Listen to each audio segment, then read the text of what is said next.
Hello, my name is Lauren Dawson, and this is the story of how my family taught me that love was just another word for control.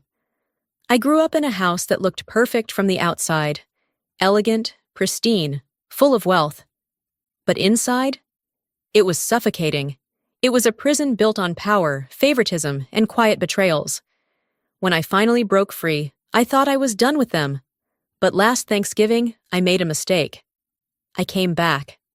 I walked through those cold mansion doors, sat at that long dining table, and listened as my father made his grand announcement. He wasn't celebrating my career, my success. No, all that mattered was my younger brother, Lucas, the golden child, the one they had spent a significant investment on. Something didn't sit right. So, I checked my bank account. And just like that, I learned the truth. My college fund, my future, had been drained. Taken, stolen. And do you know what they said when I confronted them? "You already have a good job, Lauren. Lucas needed this more than you did." That was the moment I realized. I was never part of this family. I was just another asset to be used. But they made one mistake.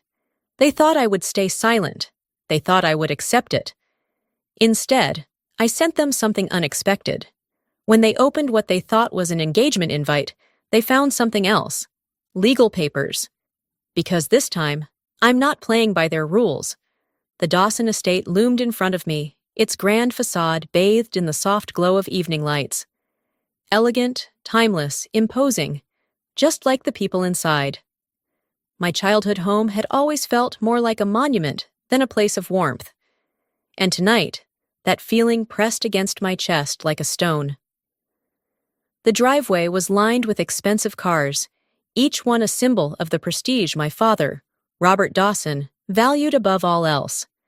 I knew what awaited me beyond those towering double doors: scrutiny, expectations, and the suffocating weight of being the daughter who never quite fit. Stepping inside, the familiar scent of polished wood and expensive perfume filled my senses. The chandeliers overhead cast a golden hue over the marble floors, but even their warmth couldn't chase away the chill running through me. "Lauren," my mother's voice rang out before I had a chance to breathe. Catherine Dawson stood near the grand staircase, her tailored dress pristine, her expression unreadable. "I was beginning to think you weren't coming." I forced a polite smile, stepping forward. Traffic was heavy. Her eyes flicked over me, pausing at my simple black dress. "Still working in that field?" The way she said it, architecture might as well have been a dead-end job. I bit back the urge to remind her that my firm had just secured a major contract. "Yeah, still working." A flicker of disapproval crossed her face before she smoothed it away, gesturing toward the dining room. "Everyone's waiting." I followed her through the hallway, past portraits of the Dawson lineage, paintings of men who had built fortunes, controlled industries, and dictated legacies. No women graced these walls. My mother existed in their world as an ornament, and I was the disappointment. The dining room was filled with laughter and conversation, but the moment I stepped inside, the energy shifted. Eyes glanced my way, some offering polite nods, others pretending not to notice me at all. At the head of the table sat Robert Dawson, my father. Powerful, calculated, utterly unreadable. Beside him, my younger brother, Lucas, exuded the effortless confidence of a man who had never known what it was like to be overlooked. "Lauren!" Lucas grinned, standing to embrace me. Unlike our father, he had a charm that masked the sharp edges beneath. "Glad you could make it." "Wouldn't miss it," I said, though the lie sat heavy on my tongue.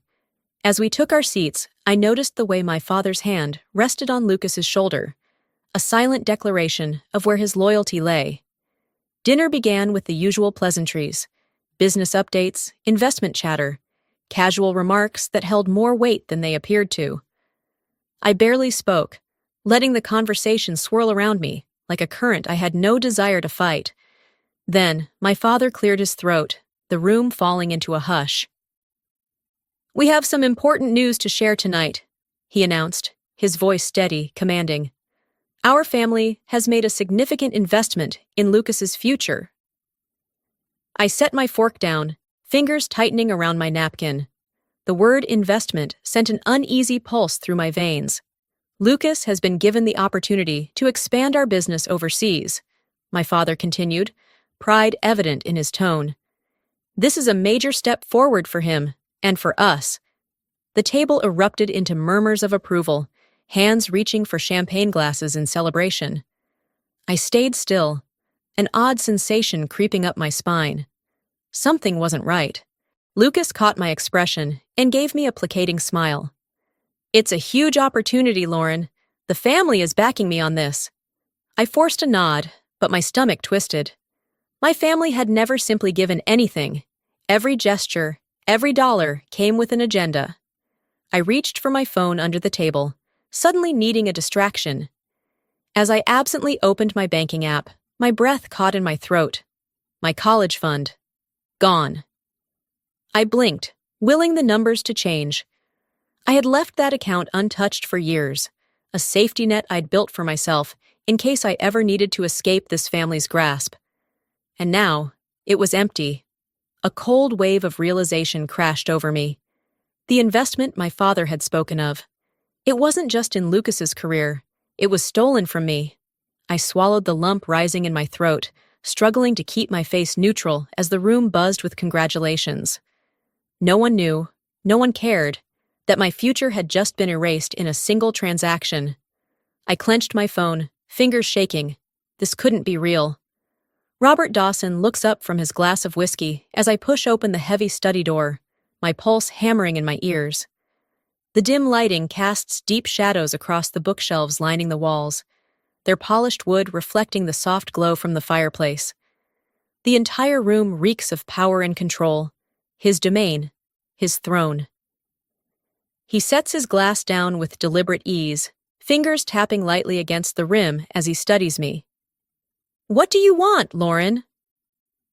I grip my phone tighter, the screen still displaying the horrifying reality of my drained account. My voice comes out sharper than I intend. Where is my money? He sighs, as if I'm nothing more than an inconvenience. Be specific. I step forward, planting both hands on the mahogany desk. The money in my college fund, the savings I built, untouched for years. It's gone. And I know you had something to do with it. For a moment, he says nothing. Then, with infuriating calm, he leans back in his leather chair, lacing his fingers together. Ah, that. A bitter laugh escapes me. Yes, that. What the hell did you do? Robert tilts his head, not a single trace of remorse crossing his face. I used it. The words land like a slap, my breath catching in my throat. Used it, I echo, disbelieving. That was my money! He raises a hand, as if I'm overreacting. And Lucas needed it more. A sickening silence stretches between us. You stole from me, I say through clenched teeth. You took my future and handed it to him like a damn gift. Lauren, don't be dramatic, he replies, his tone dismissive. You already have a good job.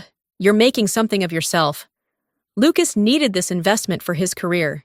It was a necessary decision. The room tilts for a moment. I stare at him, waiting for some hint of regret, some flicker of acknowledgement that what he did was wrong. But there's nothing. Just cold, calculated justification. You didn't even ask me, I whisper, because it wouldn't have changed anything. Heat flares in my chest, the weight of every past slight, every overlooked achievement pressing down on me. You don't get to decide that. That money was mine. I earned it. Lauren. A voice interrupts softly. I turn to see my mother standing in the doorway, arms crossed delicately over her chest. Unlike my father's blunt force, Catherine Dawson wields manipulation like a fine-tuned weapon. Her gaze is measured, her expression the perfect blend of understanding and quiet authority. We understand this is upsetting for you, she says, stepping into the room. But you need to look at the bigger picture. I laugh, but there's no humor in it. Oh, please enlighten me. She sighs, like she's speaking to a child throwing a tantrum. Your father only did what was best for the family. This isn't about taking from you, sweetheart. It's about ensuring stability for all of us. Stability? My voice rises. By stealing from me? You think that's fair? Catherine moves closer, lowering her voice as if to soften the blow. Fair is relative, Lauren. You're doing well. You don't need the money like Lucas does. Architecture is unstable. You've worked hard, but let's be honest. It's not the future we wanted for you. I freeze. There it is.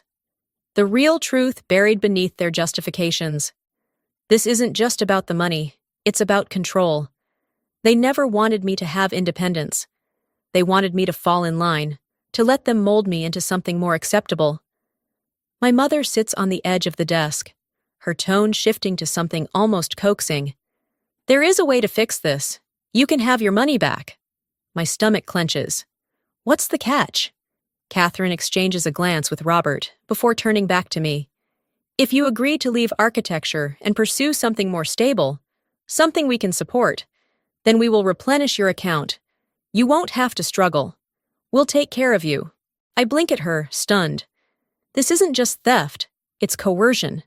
They want to buy my compliance, to force me into a future I never wanted in exchange for something that was already mine. The sheer audacity of it knocks the air from my lungs. You think you can buy me? I ask, my voice a dangerous whisper. Catherine reaches for my hand, but I pull away. Lauren, we just want what's best for you. A slow, disbelieving smile tugs at my lips, but it holds no warmth. You want what's best for you. Robert exhales impatiently. Enough of this. You can take our offer, or you can move forward without our help, but you will respect the decision that was made. I take a step back, my fists clench so tight my nails dig into my palms. Do you really think I'm going to bow down to you? Maggie opens the door to her apartment, her brows knitting together as she takes one look at me. Her concern is immediate, the warmth in her eyes a stark contrast to the cold, calculated world I just left behind. They're not going to stop, Lauren, she says, stepping aside to let me in. I don't answer right away. My body moves on autopilot as I step into the familiar space, the scent of cinnamon from a forgotten candle on the counter, the low hum of jazz playing softly in the background, the scattered notes and files from Maggie's work spread across the coffee table. It's a mess, but it's safe. I let out a breath I didn't realize I was holding. Maggie closes the door behind me. Sit. Talk. I collapse onto her worn-out couch, pressing my fingers against my temples as I recount everything. The dinner, the missing money, the way my father dismissed me as if I were an afterthought. Maggie listens, arms crossed, nodding along, but the more I speak, the tighter her expression becomes. When I finish, she exhales, shaking her head. I knew they were ruthless, but this? She pushes a hand through her hair. That's another level. I scoff, bitter. They think they own me. They do own you, Lauren, Maggie says, matter of fact. Or at least, they think they do. I lift my chin. They don't, not anymore. Maggie studies me for a moment, then moves to her desk. She pulls open a drawer and retrieves a thick, overstuffed file. The worn edges and bent corners suggest it's been handled more times than I'd like to know. She walks back and places it in my lap. I think you need to see this. A weight settles in my chest as I look at the folder, my fingers hesitating before flipping it open. The first page is a bank statement, mine. Or at least, it was mine. The balance reads 0. The transaction history shows massive withdrawals dating back years, draining the account bit by bit. My breath catches. This isn't recent, I murmur. Maggie shakes her head. They didn't just take your money for Lucas. Your fund was emptied years ago, long before this supposed investment in him. I flip the page. More financial records, more withdrawals. But the numbers don't add up. Some money was funneled into accounts under Lucas's name, but the majority, far more than I had in that fund, was moved elsewhere. I turn another page. My father's name stares back at me, bold and undeniable. What the hell is this? My voice comes out uneven, but my grip on the pages tightens. Maggie exhales. It's what I've been trying to tell you. Your dad didn't just steal your savings to help Lucas. He used it to cover his own financial mess. I shake my head, disbelieving. That's not possible. He's Robert Dawson. He's one of the wealthiest men in Savannah. On paper, maybe. Maggie sits beside me, resting an elbow on the couch's arm. But these records tell a different story. Loans, investments that tanked, hidden transfers to offshore accounts, and now this. She taps the last page. It's a document I don't immediately recognize. Something about a private bank loan signed under the Dawson family name. I stare at it, realization hitting like a punch to the gut. He's drowning, I whisper. Maggie nods. And he's been using every resource, every person he can to stay afloat. The anger bubbling inside me turns into something heavier. They knew. My parents knew. They've always known. And they still sat there tonight, looking me in the eye, lying to my face. Maggie sighs. Look, I don't want to tell you what to do, but if you go after him for this, you're not just fighting a man with money. You're fighting a man with desperation. I press my lips together, my heartbeat thrumming loud in my ears. He thinks I'll stay quiet. Maggie doesn't say anything. She doesn't have to. I lift my chin, staring at the documents one last time, before closing the file with finality. He's dead wrong. Stephen Klein pushes a thick folder across his desk, his gaze sharp and assessing. If this is true, we can take Robert Dawson to court. I stare at the folder, my pulse drumming in my ears. The sleek office around me, glass walls, polished wood, shelves stacked with legal books, feels suffocating. The weight of what I'm about to do settles in my chest like a stone. Maggie sits beside me, her expression unreadable, but I know her well enough to sense the quiet storm behind her calm. She had insisted on coming with me, convinced that I needed backup. I was grateful, even if I hadn't said it out loud. I reach for the folder, flipping it open. Inside are copies of the documents Maggie uncovered. The forged loan under the Dawson family name, the missing funds, the offshore transfers tied directly to my father. It's all there. It is true, I say, my voice steady despite the turmoil raging inside me. Stephen leans back in his chair, steepling his fingers. Then let's talk about what this means. I grip the edges of the folder, bracing myself. You have a few options, he continues. The first is to confront him directly, threaten legal action, and attempt to settle privately. Given your father's reputation, that might be his preferred route. Maggie snorts. Robert Dawson doesn't settle. He destroys obstacles. Stephen nods.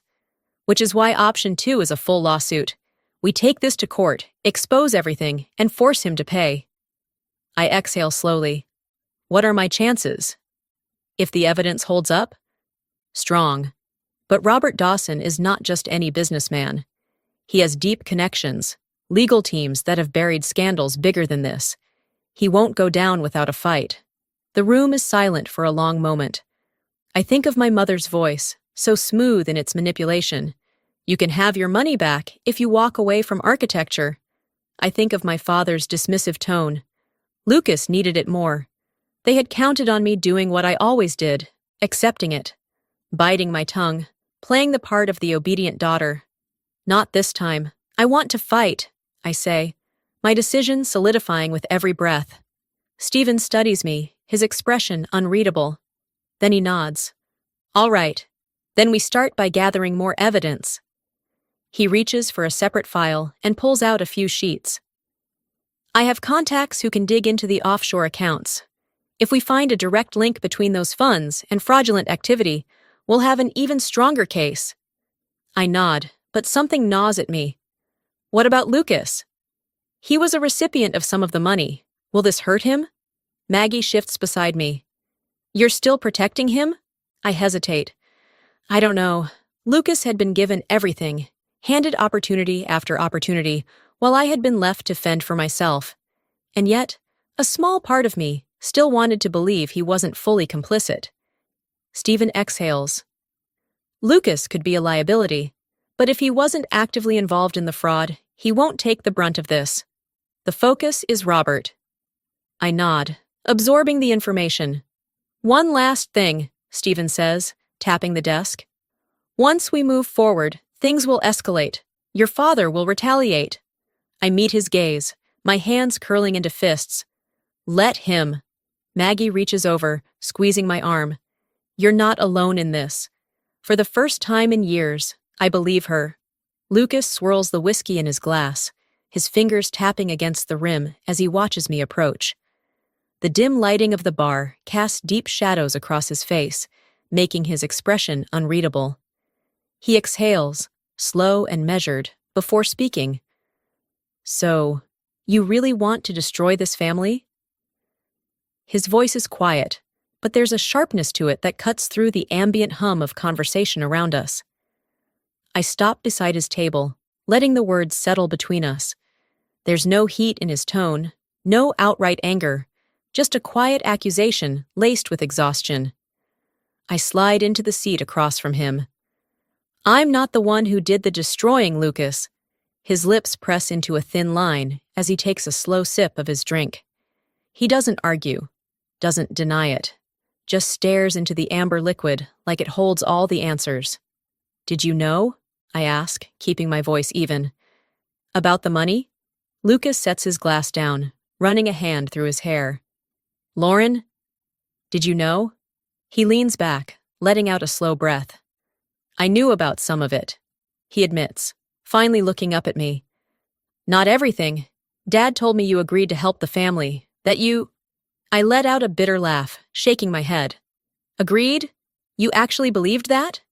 Lucas clenches his jaw, eyes flickering with something, guilt, maybe, or frustration. What was I supposed to think? They said you understood, that you knew this was the best way to... The best way to what? I snap. To fund your career? To fix Dad's mistakes? To erase me? His gaze darkens. That's not fair. I fold my arms, leaning forward. You want to talk about fair? Let's talk about how I worked my ass off while you got handed everything. Let's talk about how I built my future, only to have it stolen because our father decided you were more important. Let's talk about how you stood by and let it happen. Lucas doesn't speak. His grip on his glass tightens, knuckles white. A sharp laugh escapes me. You didn't even question it, did you? He exhales sharply, rubbing a hand over his face. Of course I questioned it. But what was I supposed to do, Lauren? Say no? Walk away? You could have said something. You could have asked me. Lucas shakes his head. And what would that have changed? I stare at him, feeling something inside me crack. My own brother, my own flesh and blood. He let this happen. Lucas looks away first, his fingers drumming against the table. You think you can fight him? It's barely above a whisper, but the weight behind the words makes my chest tighten. I swallow my anger, meeting his gaze. No, Lucas, he controls you. A flicker of something crosses his face, but it's gone too fast for me to place. He shifts in his seat, looking past me like he's searching for an answer he doesn't want to find. I push back my chair, standing. I'm done letting him take from me. If you want to keep pretending this is okay, go ahead, but I won't. Lucas doesn't stop me as I walk away. I step out into the cool night air, the sounds of the city a welcome contrast to the suffocating weight of that conversation. Behind me, through the bar's window, Lucas remains frozen in his seat, staring into his glass, torn between the family that raised him and the truth he can't ignore. Maggie throws a newspaper onto the table, her face flushed with anger. They just painted you as a lunatic in the press. We need to hit back, now. I blink at her, still groggy from the restless night before. My fingers curl around the edge of the paper as I pull it closer. The bold black headline glares up at me. Lauren Dawson. A daughter's revenge? My stomach twists. I skim the article, bile rising in my throat as I take in the carefully crafted narrative. It paints me as a bitter, jealous woman, lashing out at my family because I could never measure up. A source close to the family, which is clearly Robert, or one of his lapdogs, claims, Lauren always felt overshadowed by Lucas. Now she's trying to bring everyone down with her. I slam the paper shut, my pulse pounding in my ears. Maggie paces the room, her hands balled into fists. This is classic character assassination. He's trying to discredit you before you even step foot in a courtroom. I take a slow breath, forcing myself to steady the rage boiling inside me. And people are going to believe it, Maggie scoffs. Of course they will. Your father's been grooming the public for years, making sure no one questions his version of the truth. She gestures to the newspaper. But this? This isn't just about smearing you. It's a warning. He's telling you to back off. I grip the paper tighter, my nails digging into the thin material. My hands tremble, but not with fear, with fury. I expected resistance. I expected manipulation. But this? Turning me into the villain in my own story? Reducing years of sacrifice and pain into nothing more than sibling rivalry? I let out a bitter laugh, shaking my head. He thinks this will scare me. Maggie stops pacing, watching me carefully. Does it? I meet her gaze, my jaw tightening. No. A beat of silence passes between us. Then my phone buzzes. I glance at the screen, unfamiliar number. I hesitate for half a second before answering. Lauren Dawson? A female voice asks. Who's asking? This is Jess Harper. I'm an investigative journalist. Maggie's eyes widen. She mouths, Jess Harper? I barely nod in response. Jess continues. I'm calling because I have something Robert Dawson doesn't want the world to see. I straighten, gripping the phone tighter. I'm listening. A pause. Then, I can't talk over the phone, but trust me when I say this could change everything. My pulse quickens. I exchange a glance with Maggie, who's already nodding, her expression urgent. Jess's voice is calm but firm. Are you ready to turn the tables? I inhale deeply, forcing control over my racing thoughts.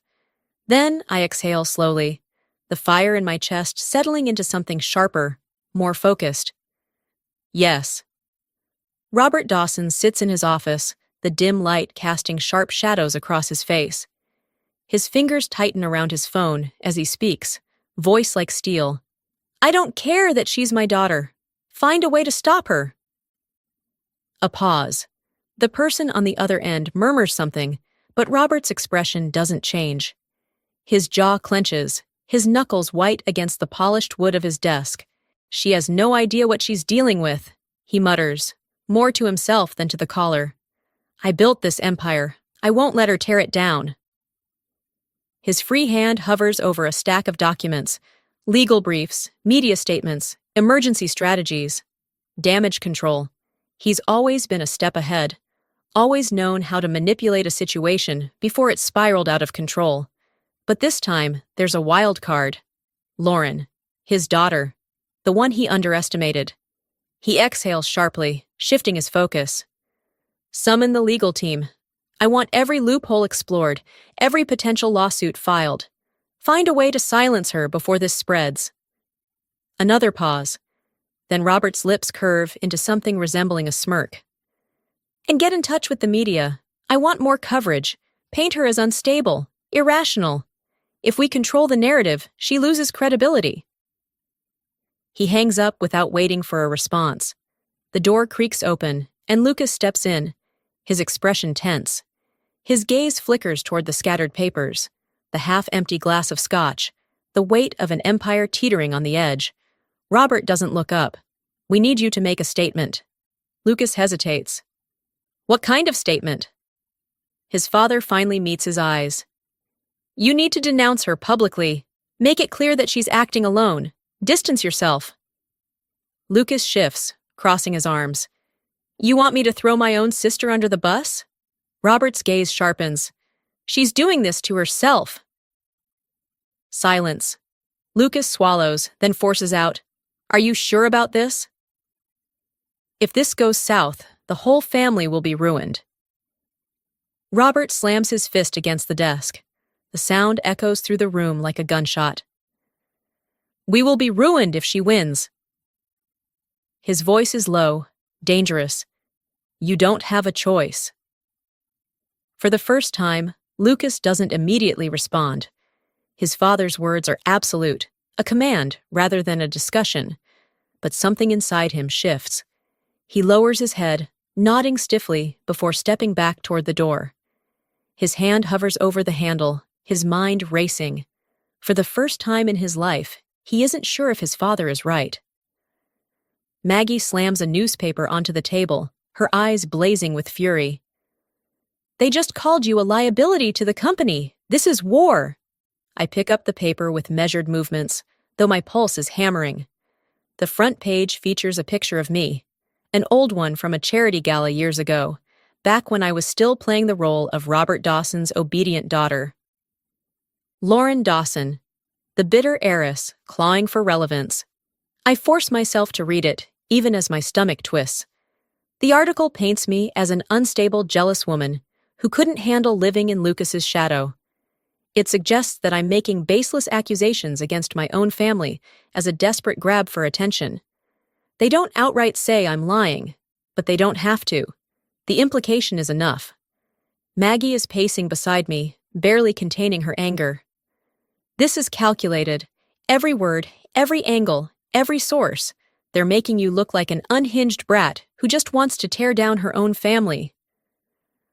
I flip through the rest of the newspaper, my movements slow, deliberate. Another article, another headline. Lucas Dawson's rise. How the Golden Son overcame family, struggles to lead the future. They're propping him up, elevating him, making sure the public sees him as the true heir of Robert Dawson's empire, while simultaneously tearing me down. Maggie glares at me.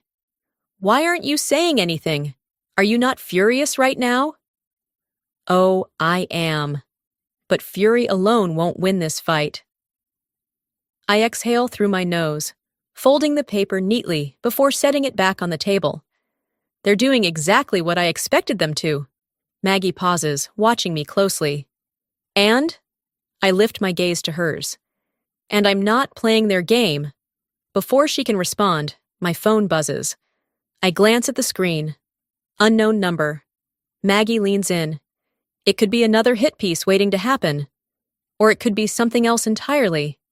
I answer. "Lauren Dawson." A woman's voice comes through the line. Smooth, steady. "Jess Harper, I believe we spoke briefly before." I straighten. "I remember." "I have something Robert Dawson doesn't want the world to see." Maggie's eyes widen. She grabs her laptop, already preparing to dig into whatever Jess is about to reveal. I tighten my grip on the phone. "Tell me." Jess is quiet for a moment, as if choosing her words carefully. "Not over the phone. Meet me at Cafe Bellamy in an hour. You'll want to see this in person." I hesitate for only a second.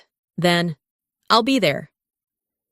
Cafe Bellamy is quiet in the late afternoon, the warm glow of the setting sun casting long shadows across the wooden tables. I spot Jess instantly, a sharp, poised woman with a folder resting beside her untouched cup of coffee. She watches me approach, then gestures to the seat across from her. "Lauren!" I sit, my heartbeat steady but alert. "What do you have?" Jess slides the folder across the table. "Evidence." I pull it toward me, flipping it open. The first thing I see is a set of bank statements. At first glance, they seem ordinary, until I notice the offshore account. The name attached to it, Robert Dawson. I inhale sharply. Jess watches me carefully. That account has been active for years. It's where he's funneled money that was never supposed to leave the company. Stolen funds, fraudulent transfers. This could bring him down. I keep flipping. More transactions. Shell companies. Falsified reports. This is it. The proof I need. I lift my gaze to hers. My fingers tighten around the folder. It's time to take him down. Robert Dawson leans back in his leather chair, a smirk playing at his lips as the news anchor drones on about the latest corporate drama. Someone else's scandal, not his. A glass of whiskey sits untouched beside him, the amber liquid catching the dim glow of his office lamp. He has won. Lauren is done. The media storm he orchestrated had done its job. Public opinion had turned against her, branding her as the bitter, jealous daughter grasping for relevance. His legal team was working to shut down any further action she might take. It was only a matter of time before she crumbled under the weight of it all. Then his phone buzzes. Robert glances at it lazily, expecting an update from his lawyer or another news cycle confirming his victory. But when he sees the notification, his smirk falters. Breaking news. Robert Dawson under investigation for financial fraud. The blood drains from his face. His fingers tighten around the phone as he taps the alert, eyes scanning the article. His name dominates the headline, followed by a damning list of allegations. Secret offshore accounts linked directly to his name. Misappropriated company funds traced to personal expenditures. Falsified business expenses spanning the last decade. The words blur together, but the weight of them is unmistakable. Someone leaked the documents. His chest tightens as he scrolls further. The article cites an unnamed whistleblower, someone with insider knowledge of Dawson Enterprises' financial dealings. Lauren. Robert slams his glass onto the desk, the sharp crack of crystal against wood reverberating through the silent office. He forces himself to take slow, steady breaths. This isn't over. This can't be over. His hands move on instinct, dialing his lawyer. "Paul!" he barks the moment the call connects. "Tell me this is a mistake." A pause. Then Paul exhales. "I was about to call you. It's not just a headline, Robert. The Securities and Exchange Commission is looking into the allegations. And it's worse than that." "Worse!" Robert snarls. "The board has scheduled an emergency meeting." Silence. Robert's grip on the phone tightens. "They're considering a vote to suspend you as CEO," Paul continues, his voice tense. "They're afraid the investigation could bring the company down with you." Rage surges through him. "I built this company," he snaps. "They wouldn't dare." "Robert," Paul's tone shifts, the edge of formality fading. "They will if they think it's the only way to survive." For the first time, a ripple of panic threads through him. The board has always been predictable. Cautious, yes, but loyal. But if they're willing to even entertain the idea of cutting him loose, his mind races. Who else is involved in this? Who is whispering in their ears? Lauren. Of course it's her. She thinks she's won. She thinks this is the end. But she's wrong. He won't let her take everything from him. Robert leans forward, his voice dropping to a dangerous whisper. She thinks she's won. His knuckles turn white around the phone. Not yet. I lean back in my chair, exhaling as I read the same headline for the third time. Robert Dawson under investigation for financial fraud. Maggie sits across from me, legs crossed, her grin wide with satisfaction. We did it, she says, lifting her coffee mug in a mock toast. This is the beginning of the end for him. I should feel triumphant. I should be celebrating. Instead, a cold unease settles in my chest. It's not over yet. The man I grew up fearing isn't the type to let everything slip through his fingers without a fight. Robert Dawson is many things. Ruthless, manipulative, power-hungry. But weak has never been one of them. And that terrifies me. My phone buzzes against the wooden table, vibrating insistently. I glance down at the screen. Lucas. Maggie raises an eyebrow. Are you answering that? I hesitate. Then I swipe to accept. Lucas's voice comes through the speaker, lower than usual, strained. Lauren. I don't say anything, letting him be the first to break the silence. A deep breath, then. Dad's losing control. The board is meeting tomorrow. They might remove him. My fingers tighten around the phone. They're actually considering it? More than considering it. Lucas sighs. They're looking for a way to push him out without tanking the company's reputation any further. I glance at Maggie, who's already reading my expression. This is happening. Lucas clears his throat. I know you wanted this, but are you sure? The hesitation in his voice is unmistakable. The brother who once stood firmly in our father's shadow, who never questioned his authority, is finally wavering. I press my lips together, then answer. It's what he deserves. A long silence follows. When Lucas speaks again, his voice is softer. I don't think he ever saw this coming. I let out a dry laugh. That's his problem, isn't it? He never thought anyone could stand up to him. Another pause. Then, be careful, Lauren. The call ends. I stare at the screen, my reflection barely visible in the blackened glass. Lucas might be wavering, but Robert isn't done. Not yet. Meanwhile, across town, Robert Dawson stands in the center of his office, his posture stiff, eyes hard as he glares at the men seated before him. His inner circle, advisors, lawyers, crisis management specialists, every single one of them is useless. The room is thick with tension as one of the senior advisors clears his throat. Robert, we need to discuss your position at Dawson Enterprises. Robert's jaw tightens. My position, he repeats, voice cold. If you step down voluntarily, it'll look better for the company. The board is... No. The room goes silent. Robert straightens his cuffs, exuding the same authority that's kept his empire intact for decades. I built this company. I made every single one of you wealthy. And now you expect me to walk away?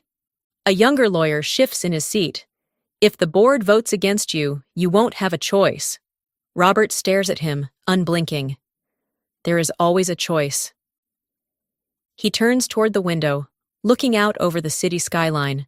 Somewhere out there, Lauren is watching this unfold, thinking she's won, but she's wrong. He still has options. Later that night, back at my apartment, I sit in front of my laptop, scrolling through endless news articles, social media posts, and speculation about Robert's future. Every publication is covering it. The fall of a business mogul. Maggie paces behind me, running a hand through her hair. We should celebrate. I don't look up. Not yet. She sighs. You're really incapable of enjoying a victory, huh? Before I can respond, my laptop dings with a new email. My breath catches as I see the subject line. Confidential documents. Robert Dawson's forged loans. My pulse quickens as I open the message. Attached are several scanned documents, loan applications filed under my name. My name. My chest tightens. He didn't just steal my money.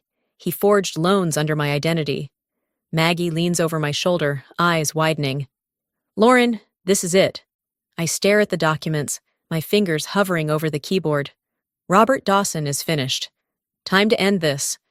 The courtroom is silent as Robert Dawson enters, his face a mask of control. He carries himself with the same arrogant confidence that has defined him for decades. But this time, I see something different in his eyes, a flicker of something he rarely allows himself to show. Doubt. The air is thick with tension. Reporters fill the gallery, their cameras poised, waiting for the downfall of a once revered businessman. The murmurs of speculation hush as the judge takes her seat. I sit across from my father, but this is no family dinner, no tense holiday gathering where his word is law. This is a battlefield, and for the first time, I'm armed with the truth. My lawyer, Stephen Klein, sits beside me, flipping through a thick stack of documents. He glances at me once before the proceedings begin. Are you ready? I nod. I've never been more ready in my life. Robert's attorney, a polished man in an expensive suit, rises first. Your Honor, my client is a victim of a deliberate campaign to destroy his reputation. These accusations have already caused irreparable harm to his career, his business, and his family. I watch as Robert maintains his usual composed expression. He's still playing the role, the misunderstood patriarch, the wrongfully accused businessman. The attorney continues, his voice smooth and confident. We are filing a countersuit against Miss Dawson for defamation and financial damages amounting to $10 million. A murmur spreads across the courtroom. Maggie, sitting behind me, stiffens in her seat. I don't react. I expected this. Stephen stands next. His voice is steady, unwavering. Your Honor, the evidence we present today will not only prove Mr. Dawson's guilt beyond a reasonable doubt, but it will also expose his extensive history of financial misconduct. Miss Dawson is not the one who has harmed this family. Mr. Dawson has. The judge nods. Proceed. Stephen starts with the first piece of evidence, the forged documents. I hold my breath as he lays them out, detailing how Robert falsified loan applications under my name. Each signature, each document, each act of calculated betrayal. Mr. Dawson's actions were not only illegal, Stephen states, voice sharp, they were deeply personal. He didn't just steal from investors or business partners. He stole from his own daughter. Robert remains motionless, his face a carefully constructed mask. But I see the tightness in his jaw, the clench of his fingers, the barely contained fury beneath the surface. And then, the moment I've been waiting for.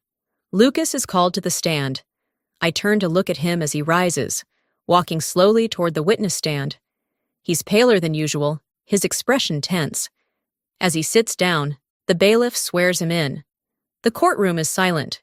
Mr. Dawson, Stephen begins, you are Robert Dawson's son, correct? Lucas nods. Yes. Did you have knowledge of the financial transactions in question? A pause. Lucas glances at our father, then at me. I don't look away. Finally, he speaks. I knew about the missing money. My hands tighten in my lap. Stephen presses forward. And did you try to stop it? Lucas exhales, looking down at his hands. Then he shakes his head. No. The courtroom shifts, murmurs breaking out. I can feel the weight of the moment pressing down on us. But why? Stephen asks. Lucas hesitates. Then he lifts his head.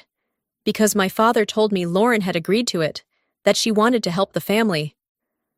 I hear Maggie curse softly behind me. I inhale sharply, trying to keep my emotions in check. Stephen leans in. And do you now believe that to be true? Lucas turns to look at me. He shakes his head. No. Another pause. Then, my father lied. The courtroom erupts. The judge bangs her gavel. Reporters scramble to capture the moment. I sit frozen, staring at my brother, my heart pounding. Lucas just did the one thing Robert never thought he'd do. He turned against him. I shift my gaze to my father. For the first time in my life, I see something I never imagined I would see in Robert Dawson. Defeat. His grip tightens on the table. His jaw clenches. His carefully built empire is crumbling, and he knows it. The end is coming. As I step out of the courtroom, the cold air fills my lungs, sharp and biting. The weight of the trial still lingers on my shoulders. But I know this war isn't over yet. Maggie's hand clamps around my arm before I can even take another step. It's not over, she says, her voice tight. He still has one move left. I turn to face her, my pulse quickening. What do you mean? Maggie scans the crowd, lowering her voice. Robert's working behind the scenes. He's calling in every favor he has left. If he can't win in court, he's going to make sure this case never sees the inside of one again. My stomach twists. I should have known. Of course, Robert Dawson would never go down without trying to manipulate the system one last time. We push through the throng of reporters, flashing cameras capturing my every move.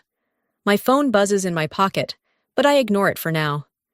I need a second to think, a moment to process how much deeper he's willing to dig into his own corruption just to save himself. Once we make it to the car, I finally turn to Maggie. Tell me everything.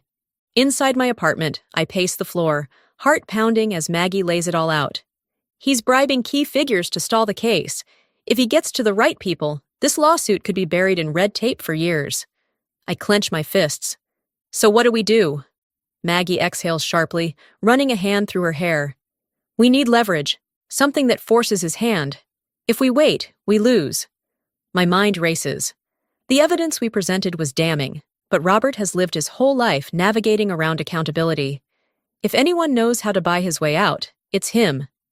Then my phone buzzes again. I snatch it off the table and see Jess Harper's name flashing on the screen. I answer, barely managing a steady voice.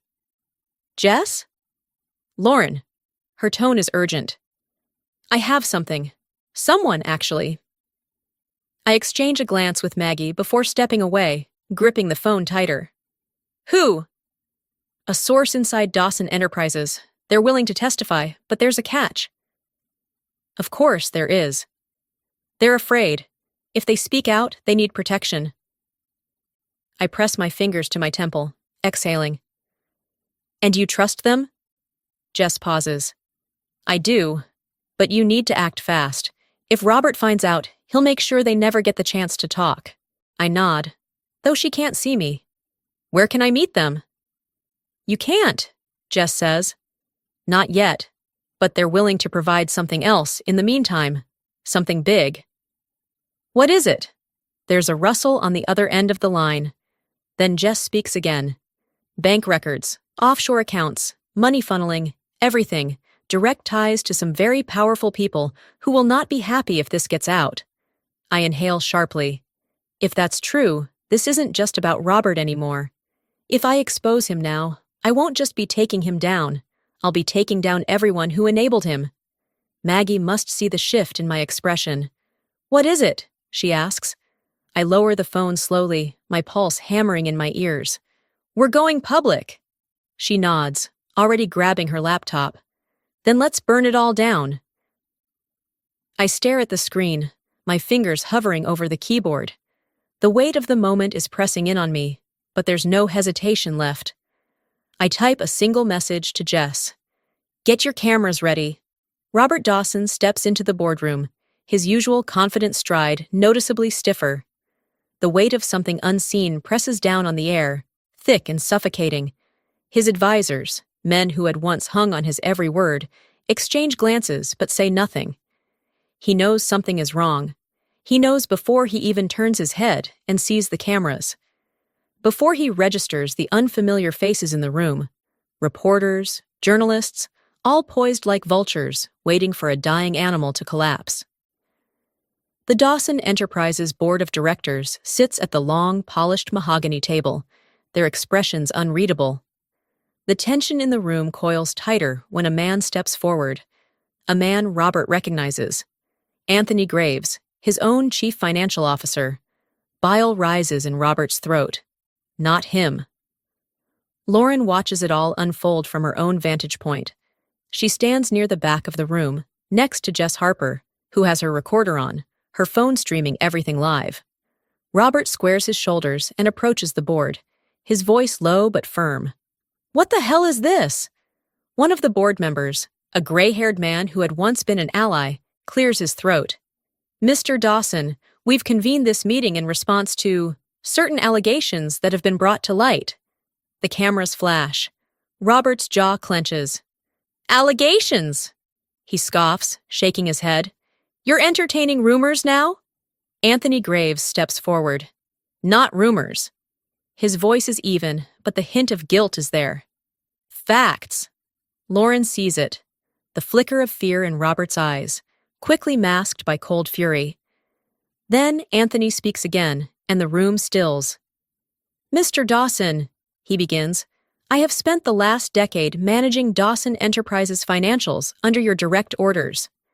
Today, I am coming forward to confirm that fraudulent activities have taken place within this company, activities that have personally benefited you at the expense of shareholders, investors, and even your own family.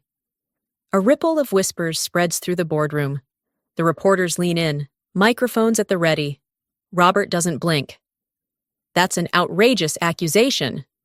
Anthony remains steady.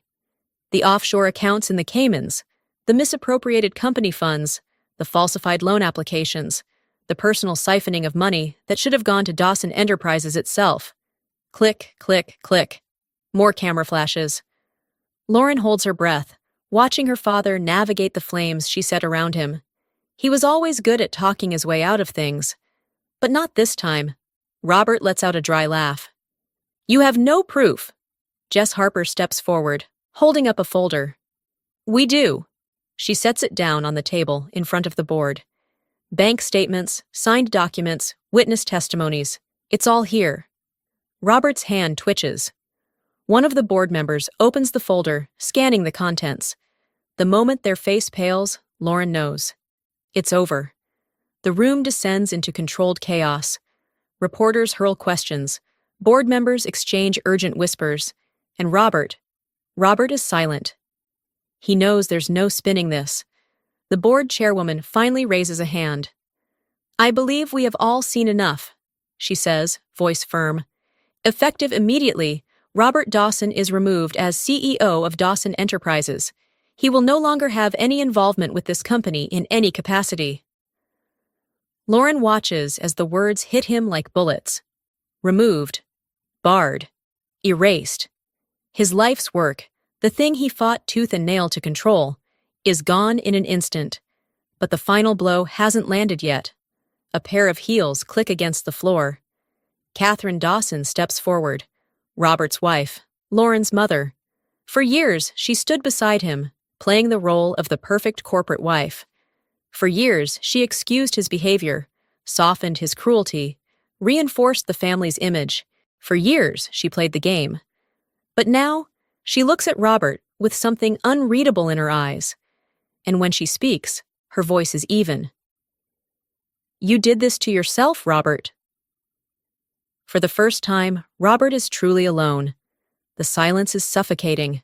Robert turns his head, searching the room for an ally. For someone, anyone, who will stand by him. Lucas is standing by the door. Their eyes meet, but Lucas doesn't move. Doesn't step forward. Doesn't defend him. Robert's fists clench. A lifetime spent building an empire. A lifetime spent demanding loyalty. And now, at the end of it all, no one will even meet his eyes. Maggie walks beside me as we exit the building, her voice barely above a whisper. "It's over." I nod, but the word doesn't settle right in my chest. Is it over? The cool evening air feels different, lighter somehow, but the weight in my stomach refuses to lift. I should feel victorious. I should feel like I've won. Instead, there's only an odd hollow ache where my rage used to be. For years, I let my anger at Robert fuel me. It kept me standing when I wanted to fall, kept me fighting when I had no reason to. And now, the fight is over. The empire he built is crumbling. The board has cut him out, and his name is permanently tainted. So why doesn't it feel like enough? Hours later, I sit on the couch in my apartment, staring at the skyline through my window. Savannah stretches out before me, glittering against the night, a city moving forward even as I sit still. Maggie is in the kitchen, pouring wine into 2 glasses. She sets one down in front of me before dropping onto the couch with a sigh. "You're thinking too much." I let out a humorless laugh. "Hard not to." She studies me for a long moment. "You should be celebrating." I know she's right, but I don't have the energy to pretend. I swirl the wine in my glass, watching the deep red liquid catch the dim light. "It just doesn't feel the way I thought it would." Maggie exhales, setting her own glass aside. "You spent your whole life fighting him, Lauren. It's not easy to let go of a battle when it becomes part of who you are." She's right, of course. But before I can say anything, a knock sounds at my door. Maggie lifts a brow. "Expecting someone?" I shake my head and stand, padding barefoot across the room. When I pull open the door, I freeze. Lucas. His suit jacket is wrinkled, his tie loosened. There's a shadow of something unreadable in his eyes. "I didn't know where else to go," he says. Maggie shifts behind me, but I don't turn. I grip the edge of the doorframe, feeling the familiar tension tighten in my chest. He sighs, rubbing a hand over his face. I don't know what to do now. The admission stuns me. Lucas has always been the golden boy, the one who had everything handed to him, the one who never questioned where his next step would be. But now, with Robert's empire gone, he looks lost. For the first time, I see him not as my father's favorite, but as someone who was just as trapped as I was. I don't know if I can forgive him for standing by while Robert tore me down, but maybe, just maybe, I can understand. I step aside. "Come in." He exhales, shoulders sagging, and walks in. Maggie doesn't say anything, but I catch the flicker of approval in her eyes before she excuses herself to the kitchen, giving us space. Lucas sits on the couch, staring at his hands. I never wanted it to be like this. I stay silent, letting him talk. I spent so long thinking I had to be loyal to him, he continues, that if I did everything right, I'd be safe, that I wouldn't end up like you. His voice cracks slightly, and when he looks up, the rawness in his expression takes me off guard. But I was wrong. A lump forms in my throat. There was a time I would have relished this, watching Lucas realize that Robert was never the man he thought he was. But now, it just makes me tired. What are you going to do? I ask softly. He exhales. I don't know. Neither of us speaks for a long moment. Then, finally, I say, You'll figure it out. His lips twitch, almost like a smile. You always did. I let out a quiet breath. It's not an apology, but maybe it's enough for now. Later that night, after Lucas leaves, I find an envelope tucked under my door. My stomach tightens as I pick it up, fingers brushing over the familiar handwriting. Catherine Dawson. I carry it to the couch and sit down, hesitating before tearing it open. Inside, there's a single note. Not an apology, not an explanation, just a single, haunting sentence. Maybe one day you'll understand why I stayed. I stare at the words, my pulse steady, but my mind racing. I don't know if I'll ever understand. I don't know if I'll ever forgive her. But for the first time, I tuck the letter away instead of throwing it out, just in case. Much later, after Maggie has gone home and my apartment is silent, I step onto my balcony. The night air is crisp, carrying the distant hum of the city. I close my eyes, inhaling deeply, letting the coolness settle into my bones. For the first time in years, I feel truly free. The dim light flickers against the peeling wallpaper, casting uneasy shadows along the walls of the motel room. Robert Dawson sits on the edge of the bed, his back hunched, a bottle of whiskey resting on the nightstand. The ice in his glass has long since melted, watering down the burn he once welcomed. On the television, muted news coverage plays, his own name plastered across the screen in bold letters. Disgraced business tycoon Robert Dawson faces criminal charges. He should turn it off, should stop watching. But he doesn't. The phone beside him vibrates, rattling against the wood. An unknown number. He hesitates. Then, slowly, he picks it up. What do you want? The voice on the other end is clipped, professional. A lawyer. Not his. Not anymore. The lawsuits are moving forward, the man informs him. You should prepare yourself, Mr. Dawson. You're looking at real prison time. Robert exhales sharply, his grip tightening around the phone. He wants to argue, to call in a favor, to do something, anything. But he knows. There are no favors left to call, no allies willing to protect him, no power to wield. The line goes dead. Robert lowers the phone, staring blankly at the floor. His hands tremble as he sets the glass down, whiskey sloshing over the rim. For the first time in his life, he has nothing. The riverfront is quiet at this hour, the air crisp with the faint scent of salt. The city hums in the distance, but here, by the water, it feels detached, like a world Lauren can step in and out of as she pleases. She walks slowly, hands tucked into her coat pockets. It's over. She won. So why does it feel so strange? The hatred, the anger, the resentment. It was the fuel that kept her moving for years. And now, with Robert's empire gone, his reputation in ruins, there's an emptiness she hadn't expected. She stops at a bench, gazing at the rippling surface of the water. Footsteps approach from behind. Lucas. He doesn't speak right away, just sits beside her, hands clasped between his knees, watching the river like it holds all the answers. So, he says finally, voice quiet. This is the end, huh? Lauren exhales. I don't know. Maybe it's just the beginning. A small, humorless chuckle escapes him. Of what? She doesn't answer, because truthfully, she isn't sure. They sit in silence for a while, the wind tugging at loose strands of her hair. Lucas shifts beside her. I don't know where I belong anymore. Lauren glances at him, searching his expression. He looks different. Tired, yes. But there's something else there. Uncertainty. A lack of direction he's never had before. He sighs.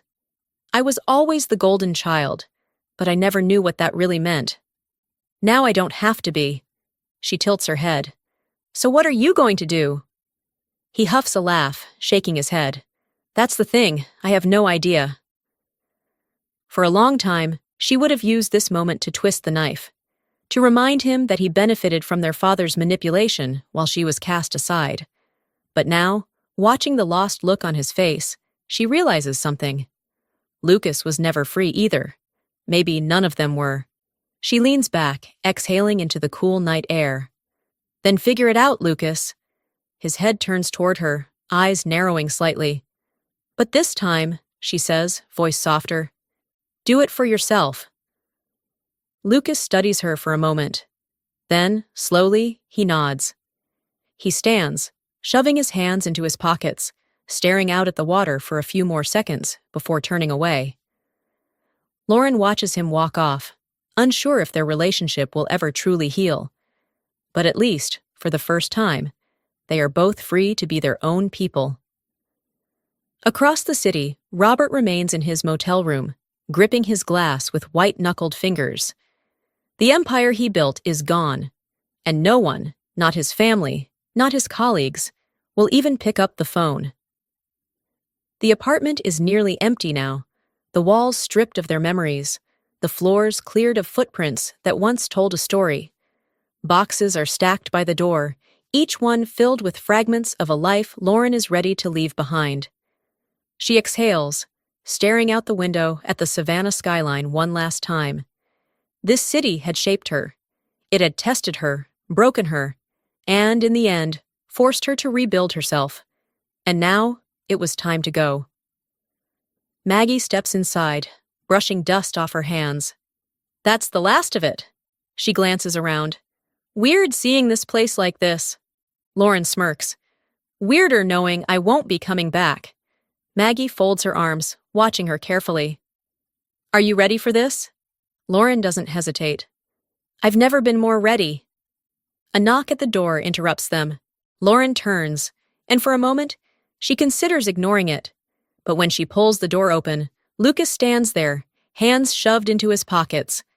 They don't exchange pleasantries. They don't need to. He steps inside, looking around at the empty space, before holding something out. A roll of paper, yellowed with age, edges frayed. I found this in Dad's office, he says quietly. Thought you'd want it?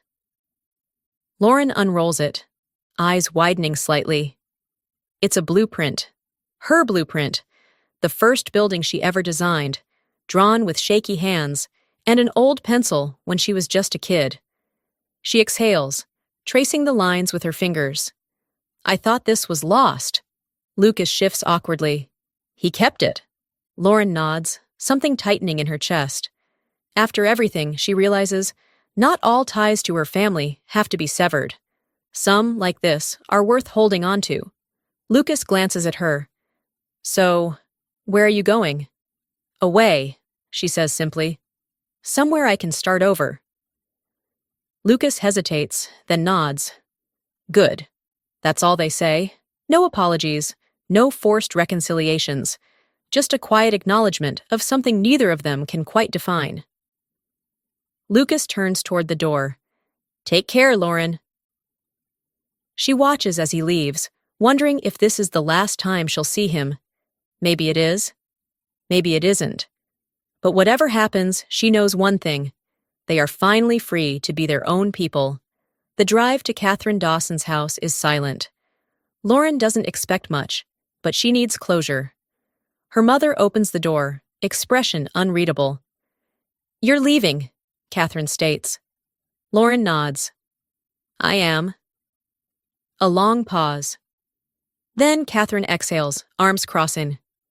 So this is it? You destroy everything and just walk away? Lauren meets her gaze without flinching. I didn't destroy anything. He did. Catherine doesn't answer, her lips pressing into a thin line. Lauren exhales slowly. She could argue. She could try to force her mother to see the truth. But she knows better now. People see what they choose to see. I hope one day you see things clearly, Lauren says instead. Then she turns away, for good. The highway stretches out before her, Savannah fading into the distance in her rearview mirror. The past is behind her now. A future she chooses is ahead. Her phone buzzes in the passenger seat. She picks it up, seeing Jess Harper's name flash across the screen. She presses accept. Jess, let's talk about a new project. A pause, then Jess chuckles. What kind of project? Lauren smiles to herself, feeling the wind whip through her hair as she rolls down the window. I want to build something real. Not for her father, not for her family name, for herself. For the first time in her life, Lauren Dawson is the architect of her own future. Life doesn't give you clarity, it makes you fight for it. Sometimes the people who should love you the most are the ones who try to control you. But here's the truth. You are not defined by your past. You are not bound by anyone else's expectations.